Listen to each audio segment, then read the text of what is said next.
My beloved friends, let us begin today in the only place where truth may be found, within the silence of your own being. For all the centuries of theology, doctrine, and external searching, humanity has overlooked the simple and profound reality that the entire spiritual life unfolds in consciousness, not in the outer world of changing forms. And so we meet together not to add more beliefs to the mind, not to gather new techniques or mental devices, but to return to that pure awareness which has never left us. There is a misunderstanding that every seeker carries at the beginning of the path. We believe that our suffering is caused by outer events. We believe that discord comes from people, from circumstances, from our past, from the actions of others, or from the movement of this material universe. And from this belief in external causation arises fear, anxiety, worry, and the endless attempt to manage conditions through human effort. But listen carefully. There is no external power acting upon your life. None.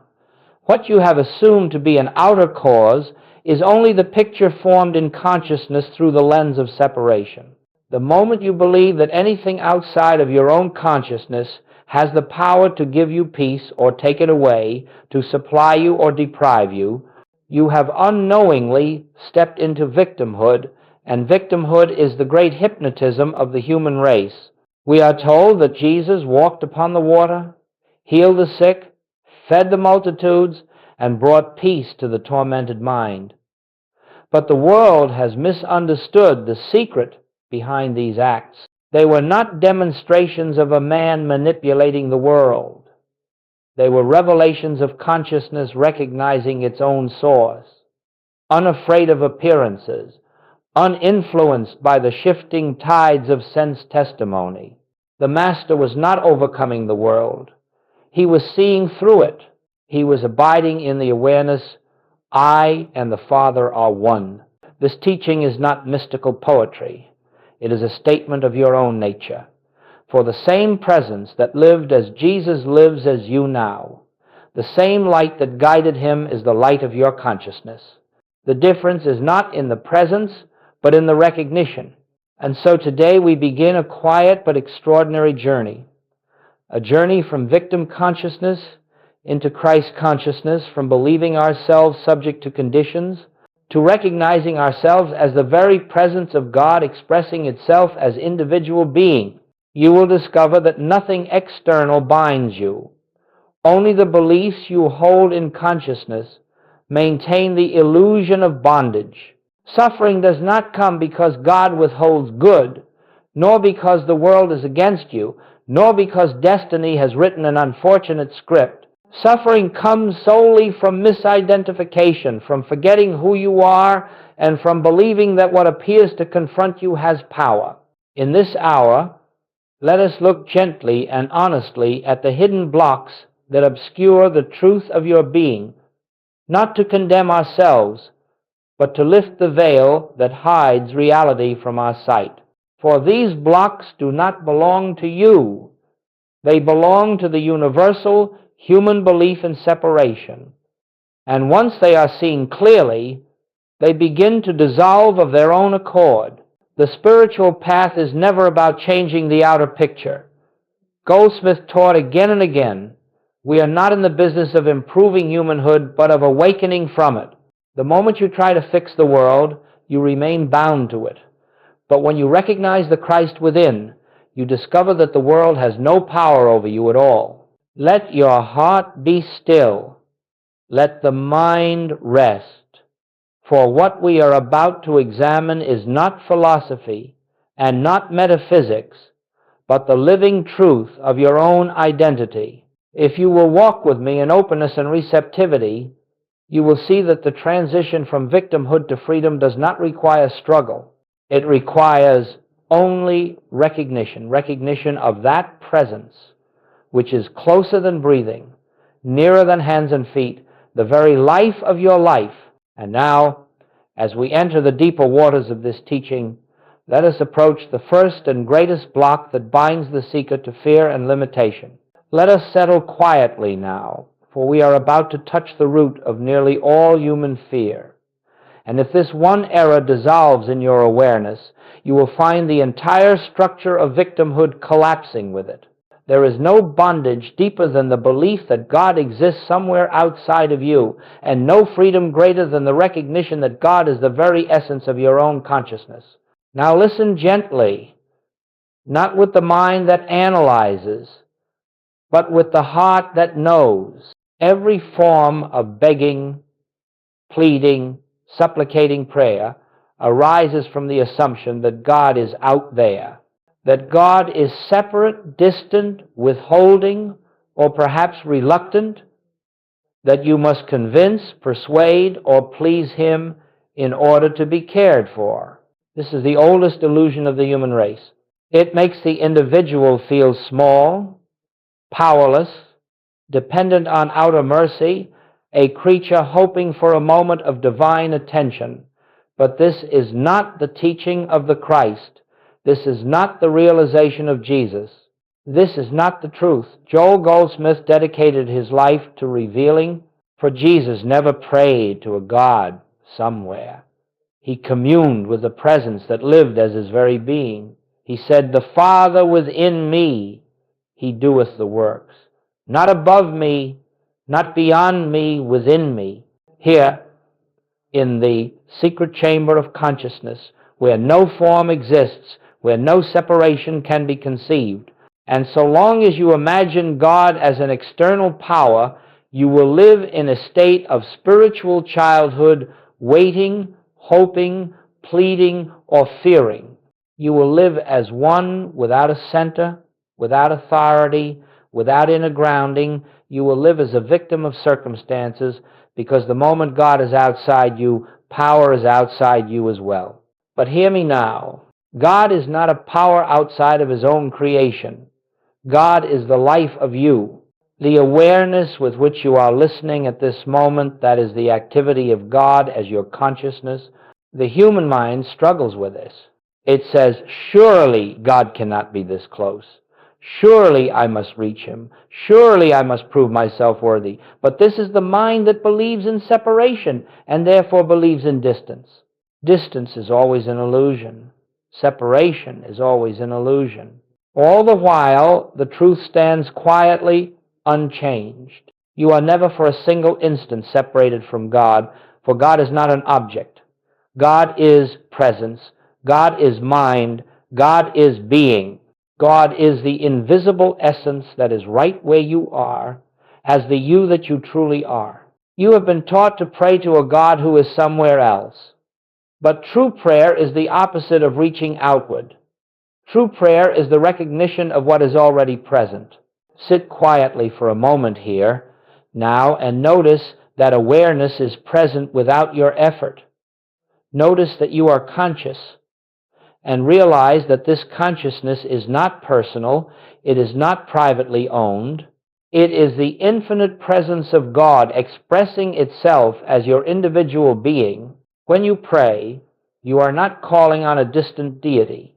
You are turning within to the source from which all life flows. You are acknowledging, not asking. You are communing, not petitioning. You are recognizing, not requesting. This is why Goldsmith often said that the moment you recognize the presence, the prayer is complete. Nothing more is needed. There is no God outside to convince. There is only the presence within to acknowledge. And when this recognition dawns, the sense of victimhood dissolves. For how can you be a victim when the infinite is your very identity? How can you lack when the fullness of God is being you? How can you fear when life itself is the breath within you? How can you seek protection when the one presence is living in, through, and as you? It is only the belief in an external God that makes you vulnerable to the world. It is only the belief in a distant power that creates fear. It is only the belief in separation that blinds you to the truth of your being. Let us be clear. You do not need to make God come to you. You do not need to call God down from heaven. You do not need to attract God, persuade God, or earn God. You need only recognize God where God has always been, at the center of your own awareness. Say quietly, not as a ritual, but as a living recognition, I am here. The presence is here. God is the life of my consciousness. Rest in this. This is the first step out of fear. This is the first step into freedom. This is the beginning of Christ consciousness. When this truth becomes real in your experience, the world loses its power over you. You begin to see that the outer struggle was never between you and circumstances, but between truth and illusion within consciousness. And now that we have uncovered this first and greatest block, let us move gently to the next veil that must be lifted from your awareness. My friends, now that we have seen the first veil, the belief in a God outside of ourselves, we must turn to a second obstacle that is just as deep, just as subtle, and often far more painful in its effects. It is the belief that the problems appearing in our experience are ours, that they belong to us, cling to us, define us, and describe something true about our identity. This belief, more than anything, binds the seeker to a life of fear. For the moment you say, my sickness, my fear, my lack, my trauma, my problem, you have unknowingly stepped into a false identity, an identity of separation, vulnerability, and limitation. You have attached the infinite being of God to a temporary picture in human thought. And in that moment, the illusion gains power over you. But listen very quietly. No problem is personal. No difficulty belongs to you as the spiritual being you are. Every form of discord, whether it appears as illness, fear, conflict, or lack, arises from the universal belief in separation, never from the truth of your identity. The problem is not your problem. It is the impersonal suggestion that life exists apart from God, that there is something other than the one presence expressing itself. Joel Goldsmith taught this plainly. You are not fighting your own errors. You are being confronted with the world's belief in two powers. When you understand this, something extraordinary happens. You stop wrestling. You stop blaming yourself. You stop defending your identity against the shadows of human belief. You stand still, and the truth begins to shine through. Let us look at this clearly. When pain arises, the human mind says, this is my suffering, something is wrong with me. But Christ consciousness says, this is the world's belief in separation appearing as sensation. It is not the truth of my being. When lack appears, the human mind says, I have failed, I am unworthy, I am powerless. But Christ consciousness says, this is universal fear taking form in appearance. It is not a statement about God's infinite nature expressing as my life. When conflict arises, the human mind says, I am being attacked, I must defend. But Christ consciousness says, no one is separate from me. What I witness is the world's belief in division. It is not the reality of the one presence. When fear arises, the human mind says, I must escape this, I must fix this. But Christ consciousness says, fear is not mine. Fear is the hypnotism of the collective mind, fading in the light of recognition. This shift from personalization to impersonalization is one of the greatest turning points in the spiritual life. For the moment you stop claiming the world's beliefs as your own, you stop giving them power. And when you stop giving them power, they begin to dissolve. This is why Jesus never treated disease, never battled evil, never struggled with conditions. He saw through them. He recognized their impersonal nature. He perceived only the Father, the one presence where others saw separation. So must we. Let me illustrate with a simple example inspired by countless experiences shared in Goldsmith's work. A woman once came for help, burdened with deep anxiety that seemed uncontrollable. She had labored under this condition for years, believing it was her flaw, her weakness, her failure. And because she believed it was hers, she fought it daily and lost. But when she was gently shown that the fear was not personal, that it did not originate in her spiritual identity, that it was nothing but the universal belief in separation appearing to her awareness, she stopped fighting. She stopped resisting. And in that moment of silent release, the fear began to crumble. It had no root in her. She had simply assumed ownership of what never belonged to her. This same truth applies to every appearance we face. The moment you say, "This is not mine, this is not about me," the burden lifts. You return to your rightful standpoint as the witness, not the sufferer. Do not misunderstand. This is not denial. This is not refusal to look at the condition. It is the refusal to identify with it. You see the appearance, but you do not marry it. You experience the sensation, but you do not call it your own. You observe the fear, but you do not say, "I am afraid." You say, "Fear is appearing, but I am the presence that beholds it." And slowly, gently, this awareness dissolves the sense of a separate self burdened by personal problems. Christ consciousness is not the improvement of the human condition. It is the recognition that the human condition was never your identity. You stand as the light, not the shadow. You stand as the presence, not the appearance. You stand as the infinite I am, not the limited I am this, I am that of personal belief. And as you stand in this recognition, you will find a new peace flowing into your experience, a peace that the world cannot give and cannot take away. We have now lifted the second veil, and already, if you listen deeply, you may feel the subtle freedom that comes from detaching your identity from the world's suggestions.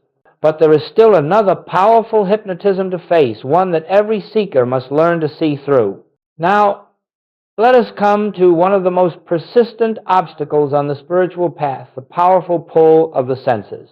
For even when we understand that God is not outside of us, and even when we begin to recognize that problems are not personal, the testimony of the five senses still stands before us like a great wall of authority.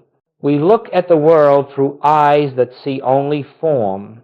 We listen through ears that hear only sound. We feel sensations in the body, weigh numbers on a scale, watch bank accounts shift, observe relationships changing, and instantly we draw conclusions based on what the senses report.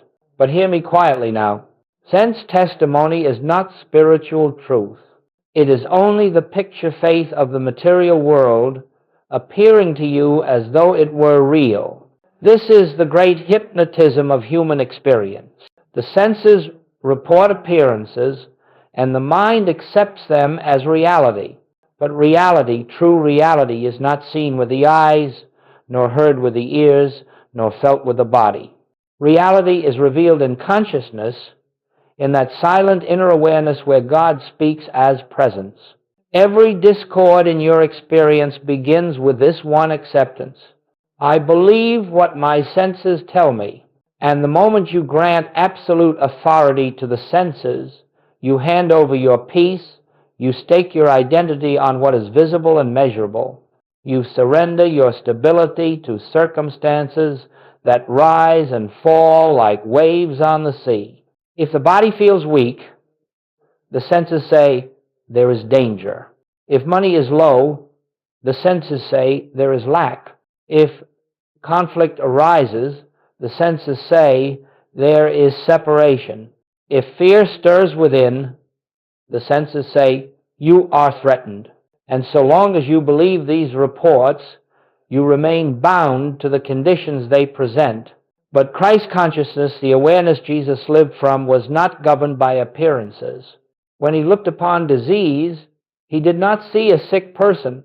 When he faced lack, he did not see scarcity. When he encountered storm, he did not see danger. He saw only God. He saw only the presence behind the appearance. He saw only the invisible reality that outshines the visible condition. And so must we learn to see. Joel Goldsmith taught that discord arises only when we take appearance to be reality. The moment you believe what the senses show you, you step into the dream of the material world. The dream has its pleasures and its pains, its rises and its falls, but it has no stability, no permanence, no truth. Now let me speak plainly. This does not mean you must deny what appears before you. It does not mean closing your eyes to the body or the bank account or the relationship. It does not mean pretending the condition is not visible. It means recognizing that while the appearance may be present, it has no spiritual authority. You may see weakness in the body, but you know the truth of your being is infinite life. You may see limitation in the finances, but you know the truth of your being is infinite supply. You may see conflict among people, but you know the truth of all being is the one presence expressing itself in infinite form. You may feel fear in the mind, but you know the truth of your being is peace that is not touched by emotion. When you refuse to grant authority to the senses, you shift the seat of power from the outer world to the inner presence. And in that shift, the appearance begins to lose its grip. Let me give an illustration. Simple but true. A man once came deeply troubled by a financial crisis. His business was failing, debts were rising, customers had disappeared. Every visible sign declared lack. And as long as he believed the numbers, he lived in fear. But when he began to sit daily in the recognition, not of supply out there, but of the infinite, that was his very consciousness, something changed. He stopped looking at the bank account as cause. He stopped treating the outer picture as reality. He looked through the appearance and rested in the truth. I and the source of all supply are one. He made no human attempt to force conditions to change. He simply stopped believing the senses and returned again and again to the inner presence. And then, without struggle, without strain, without manipulation, the appearance reorganized itself to match the consciousness that held it. The supply that seemed absent appeared. Opportunities came. Harmony returned. So it is with all conditions. We do not change the outer by manipulating the outer. We change the outer by refusing to accept the outer as power. The world as it appears is not the kingdom of God. The kingdom is within, and when you dwell there, the world's testimony loses its ability to frighten you. Look upon the appearance, but do not bow to it. Acknowledge what the senses show, but do not call it truth. Recognize the condition, but recognize more clearly the presence behind it. For spiritual vision sees not with the eyes, but with the heart that knows. I am the light in which this appearance dissolves. When you take back the authority you unknowingly gave to the senses, the great hypnotism weakens. And in that weakening, peace returns, clarity returns, guidance returns, and the presence reveals itself more freely in your experience.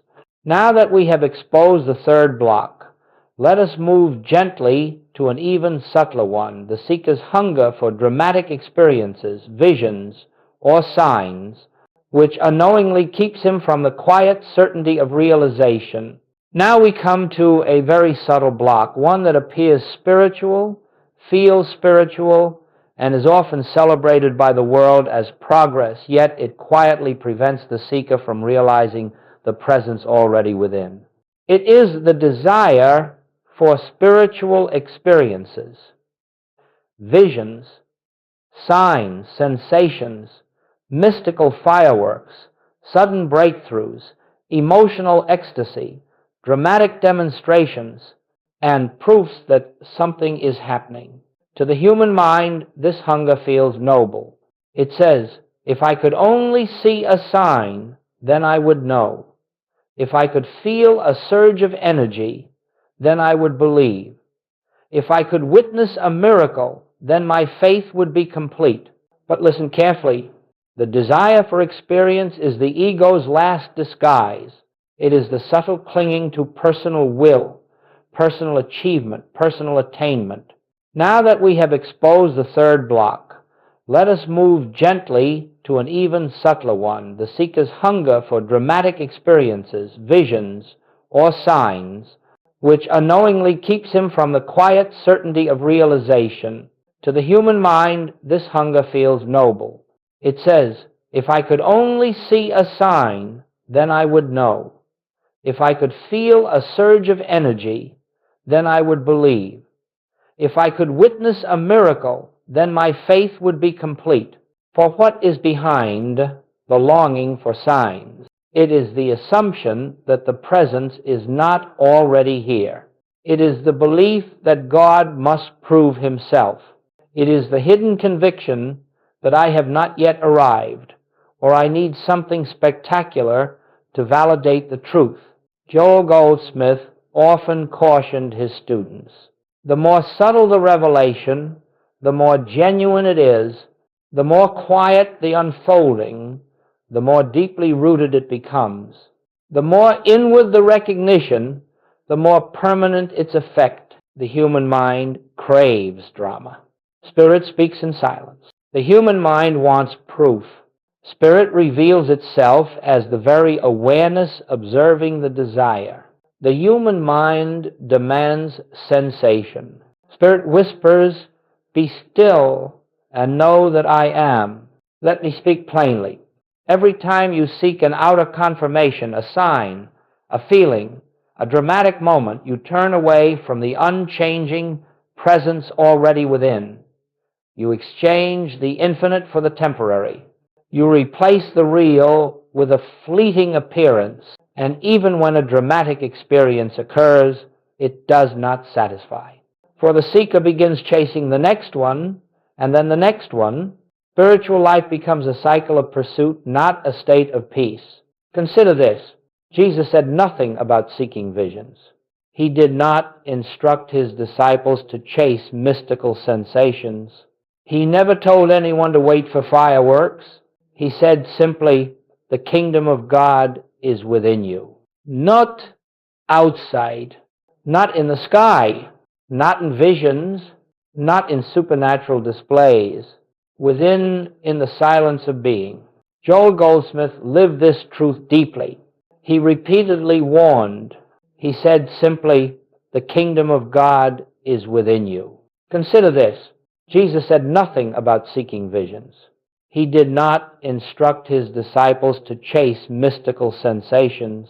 He never told anyone to wait for fireworks. Let me give a simple example that captures this principle.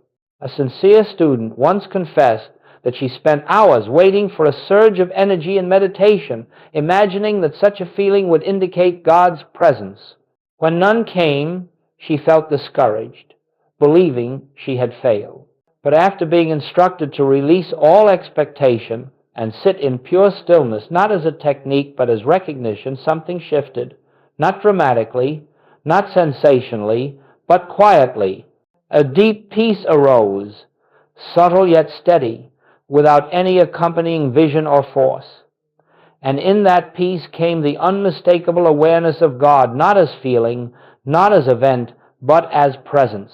The human mind did not celebrate it, for it was not dramatic. But her soul knew, this is the truth. This is the presence. From that moment, her spiritual life stopped being a pursuit of experiences and became a continual resting in being. And with that shift came wisdom, clarity, healing, and guidance, all without drama. Now, let us make this perfectly clear. You do not need a sign to know God is present. You do not need a miracle to know life is whole. You do not need a sensation to know the Christ lives as your own consciousness. If you sit in silence with no experience whatsoever and simply rest in the truth that the I Am is here, you have already fulfilled the highest form of prayer. When you release the hunger for experiences, the presence becomes visible to the inner eye. When you stop chasing miracles, the miraculous becomes natural. When you stop seeking proof, peace reveals itself without effort. And now, having dissolved the fourth block, we are ready to speak of what happens when these obstacles begin to fall away, the gentle and profound shift from humanhood to spiritual identity. My friends, now we come to one of the greatest transitions in the entire spiritual journey, the movement from the consciousness of victimhood to the consciousness of the Christ. This is not a step you force. It is not a change you accomplish through determination or discipline.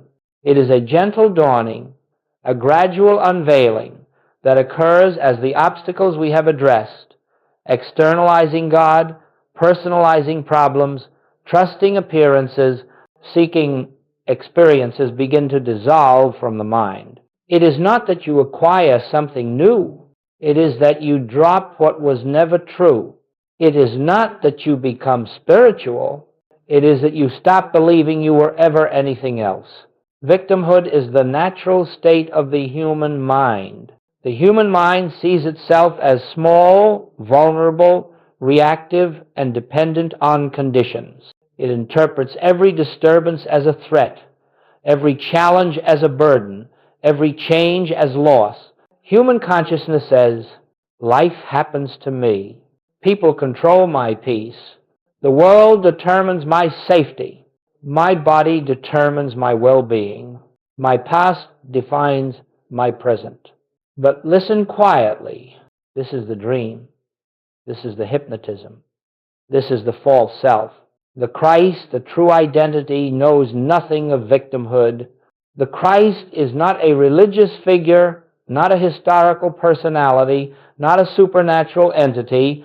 The Christ is the presence of God expressed as your very consciousness, your true nature, your real identity, your eternal being. Where the human self sees danger, the Christ sees God's presence. Where the human self sees lack, the Christ sees infinite supply. Where the human self sees conflict, the Christ sees one life expressing in many forms. Where the human self sees limitation, the Christ sees the boundlessness of spirit. The human cries, "Why is this happening to me?" The Christ knows, nothing is happening to me. All unfolds through the one presence. The human says, "I must defend myself." The Christ says, there is no self apart from God to defend. The human says, "I am afraid." The Christ says, "Fear is a passing appearance in consciousness, not my identity." This shift from victimhood to Christ, awareness is not dramatic. There is no trumpet, no announcement, no burst of emotion. It begins quietly, inwardly, as a subtle recognition that you are not the one you thought yourself to be. It begins the moment you stop saying, "I am this condition," and instead whisper inwardly, "I am." Just that. I am, without describing, without qualifying, without attaching a condition. Pure being, untouched by circumstance. This is the birthplace of spiritual identity. You may still walk through the same world. You may still face the same outer conditions, but your relationship to them changes completely. Where once you reacted automatically to appearances, you now pause. Where once you feared loss, you now sense a deeper security. Where once you fought for control, you now let the presence lead. Where once you sought results, you now rest in realization. This is not weakness. It is not passivity. It is the strength that comes from knowing that God is your life, your mind, your supply, your safety, your being. And when you know this, not intellectually, but inwardly, you are no longer a victim of anything in the visible world. In this awareness, a great peace begins to move through you, not because circumstances have changed, but because your relationship to circumstances has changed. You stop believing that external conditions have the power to grant or remove your good. You stop looking to people for love, recognition, or approval. You stop depending on the body for validation of health. You stop relying on possessions for security, not because you reject these things, but because you no longer see them as causes. And as the sense of victimhood dissolves, something beautiful emerges. You begin to live from the inside out.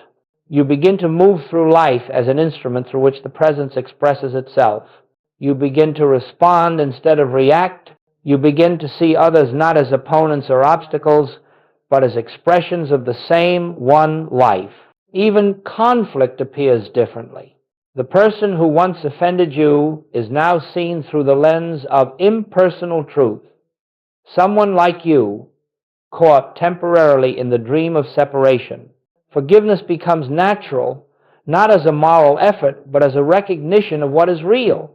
And perhaps most extraordinary of all, you find that your choices, your actions, your relationships, your work, your entire life begin to unfold with a harmony that does not come from planning or willpower, but from alignment with the infinite intelligence that is your very being.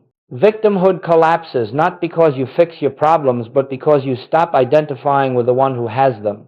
You awaken into the truth. I live, yet not I, the Christ, liveth as me. This is not arrogance. This is humility. It is the release of the personal self into the presence. It is the quiet knowing, I of mine own self do nothing. The Father within me doeth the works. And as this realization deepens, life becomes a flow rather than a struggle, a revelation rather than a reaction, an unfolding rather than a battle. This is the beginning, only the beginning of Christ awareness. Now that we have seen what this inner shift looks like, we can proceed to something essential for anchoring it, the practice of impersonalization in daily life. As we move deeper into this spiritual work, we must now examine one of the most liberating practices Joel Goldsmith ever taught, the impersonalization of error. This single principle, understood and applied, can remove years of unnecessary suffering from your experience, dissolve fear in an instant, and lift the entire burden of self-condemnation from your shoulders. For every form of discord, whether it appears as illness, conflict, fear, or lack, becomes intensified the very moment you say, "This is mine," or "This is happening because of me," or "This reveals something about my spiritual failure." But hear this truth clearly. Error is never personal. Never. It is always impersonal, always the universal belief in separation, presenting itself to individual consciousness as though it were your own. As we move deeper into this spiritual work, we must now examine one of the most liberating practices Joel Goldsmith ever taught, the impersonalization of error. This single principle, understood and applied, can remove years of unnecessary suffering from your experience, dissolve fear in an instant, and lift the entire burden of self-condemnation from your shoulders. Let us explore this gently. When a physical symptom arises, the human mind instantly claims it. My illness, my problem, my condition. But the moment you claim it as yours, you give it a life it does not possess. You attach your divine identity to an appearance, and the appearance becomes solidified in experience. But when you recognize it as a universal belief in separation, not a personal truth, the weight evaporates. You no longer stand as the sufferer, you stand as the witness. When financial difficulty appears, the mind says, "I failed, I lack, I am limited." But lack is not personal. It is not yours. It is not caused by you, nor does it describe you. It is the impersonal belief that supply exists outside of consciousness a universal hypnotism of the world mind. And when you see it as such, the fear of it dissolves, for you recognize your true supply is not out there, but within the very presence of God, expressing as your consciousness. When conflict arises in a relationship, the mind says, they are against me, they hurt me, this is my emotional wound. But conflict, too, is impersonal. It is the world belief in separation, acting itself out temporarily through personalities. Once you see this, you no longer react from hurt. You no longer need to defend, attack, or withdraw. You recognize the spiritual truth that behind every person stands the same. One presence, unhurt, unoffended, unopposed. This practice, impersonalization, is not denial. It is not ignoring facts. It is not pretending that a problem is not appearing. It is seeing the appearance without giving it personal identity. Joel Goldsmith often said, if you can keep error impersonal, you disarm it. If you make it personal, you empower it. The authority of the error is granted by your identification with it. The dissolution of the error occurs the moment you withdraw that identification. Let me illustrate this with an inward example. Imagine a wave rising on the surface of the ocean. If the wave believed it had a separate life, separate destiny, separate identity, then every rising and falling would feel like terror. But when the wave recognizes itself as the ocean, not as an isolated form, it loses its fear. So it is with you. When you believe the rising and falling of conditions are your life, you live in fear, tension, and constant self-judgment. But when you recognize that your life is the ocean of God's presence, eternal, unchanging, infinite, then appearances on the surface no longer have the power to frighten you. You are not the wave. You are the ocean appearing as the wave. This is the core of impersonalization. Error is not a statement about your identity. It is a universal suggestion appearing momentarily in the field of awareness, and when you refuse to identify with it, it loses all authority. But how do we practice this? We practice it gently, consistently, moment to moment. A fearful thought arises. Do not claim it. Do not analyze it. Do not resist it. Simply recognize. This is the universal belief in separation presenting itself as fear. It is not I. A feeling of sadness arises. Recognize. This is not my nature. It is a passing appearance. I remain the presence witnessing it. An impulse to worry arises. Recognize. This is the world belief in two powers. I need not entertain it. A physical symptom appears. Recognize. This is the belief in life apart from God. It is not my spiritual identity. And in that recognition, the condition begins to dissolve not because you fought it, but because you removed the only thing that empowered it, your identification. You stand now not as a human trying to improve conditions, but as the Christ, the divine presence, witnessing and dissolving illusion. This is the beginning of spiritual mastery. When error is impersonalized, its sting is removed. When its sting is removed, its power collapses. When its power collapses, only the presence remains.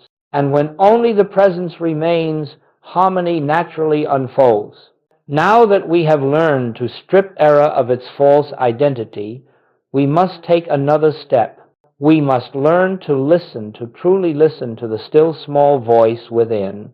For impersonalization prepares the mind, but listening opens the soul. My friends, having traveled through the work of impersonalization, we are now ready to enter one of the most sacred aspects of spiritual life, the art of listening. Not listening with the ears, nor listening for words, nor listening for messages from outside ourselves, but listening inwardly for the movement of the Spirit. the still small voice that speaks not in sound but in silence. Every step of the spiritual path has been preparing you for this moment, for until the mind ceases to cling to appearances, until it releases personal struggle, until it stops chasing dramatic experiences, until it recognizes the impersonal nature of error, it is not yet quiet enough to hear the voice of God. The Spirit does not shout. It does not argue. It does not debate. It does not force its way into a noisy mind. It whispers. It moves gently. It appears as a subtle knowing, a soft illumination, a resting, a peace that has no cause and no explanation. Joel Goldsmith often said, "It is in quietness that the presence is made known." And so we learn to enter quietness, not as a technique, not as a method to attain something, but as a sacred resting in the truth that God is already here. When we sit in silence, we are not waiting for an answer. We are not waiting for guidance. We are not waiting for God to speak. We are simply creating a space in consciousness where the already present voice can be heard. Human thought is restless. It seeks solutions. It analyzes, questions, argues, and predicts. It wants to control outcomes. It wants to map the future. It wants to understand the past. The still small voice does none of these things. Divine guidance does not explain. It reveals. It does not instruct in words. It unfolds in consciousness. It does not tell you what will happen. It tells you what is now beneath appearances. It never speaks in fear, never in urgency, never in tension, never in pressure. When you feel pushed, pressured, or overwhelmed, you are hearing the voice of the human mind, not the Spirit. The Spirit reveals itself as peace, always peace, even in the midst of challenge. And in that peace, decisions become clear without effort. Actions unfold without strain. The next step presents itself as naturally as a flower opening in the morning sun. This is how Joel Goldsmith lived his entire ministry. He never planned a lecture. He never prepared a message. He never relied on human thought. He entered the silence, opened his consciousness, and allowed the presence to speak. The human mind might say, "But what if nothing comes?" And the Christ within whispers, "The presence is always here. You need only be quiet enough to feel it." Guidance may come as a sense of rightness without explanation, an inner nudge, subtle and gentle, a release of tension around one option and not the other prize. The sudden disappearance of fear, a deeper peace rising when contemplating the next step, an intuitive knowing that requires no reasoning, an unfolding harmony that reveals itself over hours, days, or weeks. Never expect dramatic revelation. Never seek thunder. Never wait for lightning. The presence reveals itself as a stillness, a settling, a soft clarity that the world cannot give. Let me offer a simple illustration of how spiritual guidance operates. A man once faced a difficult decision about his work. The choices before him seemed equally reasonable. He prayed, he analyzed, he weighed pros and cons, and the more he thought, the more confused he became. Finally, he remembered Joel's instruction. Do not think your way into harmony. Rest your way into it. So he set aside the problem, entered silence, and for several minutes simply rested in the awareness that God is the life, the mind, and the guidance of his being. No answer came. No voice spoke. No sign appeared. But later that evening, without effort, a quiet certainty arose in him. This is the way. He followed it, and in the weeks that followed, every door opened effortlessly. Harmony revealed itself, as the seal of divine guidance. You see, guidance is not the Spirit telling you what to do. Guidance is the Spirit revealing what already is the right unfoldment. The human mind chooses. The Spirit knows. The human mind plans. The Spirit reveals. The human mind fears. The Spirit is peace. The transition from human thought to spiritual guidance is the transition from fear to peace, from effort to allowing, from seeking to resting. This is not a practice you master overnight. It deepens over months, years, decades. But even one moment of listening, truly listening, can shift the entire direction of your life. And now, my friends, as we enter the final section, we will bring these teachings into full circle, understanding how all of this leads not to a transformed humanhood, but to the realization of God as the one and only life, presence, and identity expressing as you. My friends, you have journeyed through the great obstacles of the spiritual path: mistaken identity, personalizing error, trusting sense testimony, chasing experiences, and living from the belief that life happens to you. We have lifted the veils one by one, not by effort, but by the light of truth. Now, in this final movement, let us come gently to the heart of it all, the realization of I am, not the words, not the phrase, not the concept or the theology, but the living recognition that the presence which says I within you is not human, not personal, not limited, and not separate from God. It is God expressing as individual consciousness. It is the Christ identity present, alive, here. This teaching does not ask you to become spiritual. It asks you to stop believing you are anything other than spirit already. It does not ask you to achieve union with God. It reveals that separation was never real. It does not ask you to fix your human life. It shows you that the human life was never your identity. When Jesus said, I am the way, he did not speak as a man pointing to himself. He spoke from the I am presence, that is the life of every being. He spoke from the Christ, that is the root of all consciousness. He spoke from the truth that you and I share this same identity. And now you begin to glimpse what Joel Goldsmith spent his entire life demonstrating. The I am is not a path. The I am is not a destination. The I am is not a state you enter. The I am is the reality that has been living as you from the beginning. What changes is not God. What changes is your recognition. You recognize that you are not a victim of conditions. You recognize that no error belongs to you. You recognize that appearances cannot define truth. You recognize that God is not approached through desire, but known through silence. You recognize that guidance rises from within, not from without, and slowly, gently, the sense of a separate self begins to fall away. You do not lose anything real. You lose only the false ideas that never belonged to you. When the false dissolves, the true emerges not dramatically, not suddenly, but naturally, like dawn spreading over the horizon. You wake in the morning with a stillness that was not there before. You meet challenges with an equanimity you cannot explain.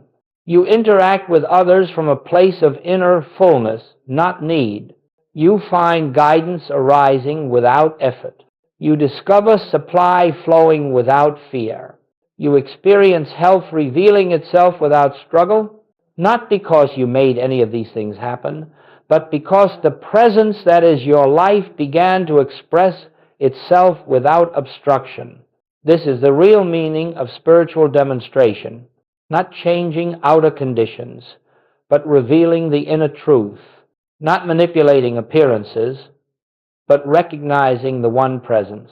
And now something even deeper becomes clear. The goal of this path is not to improve the personal self, but to outgrow the belief in a personal self entirely. The more deeply you rest in the I am, the less you seek results. The less you chase answers, the more guidance unfolds. The less you cling to control, the more effortless harmony appears. The less you insist on what you want, the more the infinite reveals what already is. This is the region of grace. This is the life lived by the Spirit. This is the natural state of the I am realized. And so, my friends, we close this journey not with a conclusion, but with a gentle invitation. Live from the I am. Let the truth be your identity. Let the presence be your activity. Let the silence be your teacher. You do not need to hold these teachings tightly. You do not need to master anything. You do not need to strive. Truth does not need your effort. It needs only your recognition. Sit quietly each day, even for a few minutes, and return to the truth. I am. Nothing more, nothing added, nothing qualified. And let the presence reveal itself, for the I am that spoke through Jesus, the I am that illumined the prophets, the I am that lived through Joel Goldsmith, is the very same I am speaking in you now. This is the way. This is the life. This is the truth. This is the light that cannot be hidden and cannot be extinguished. And it is your very being.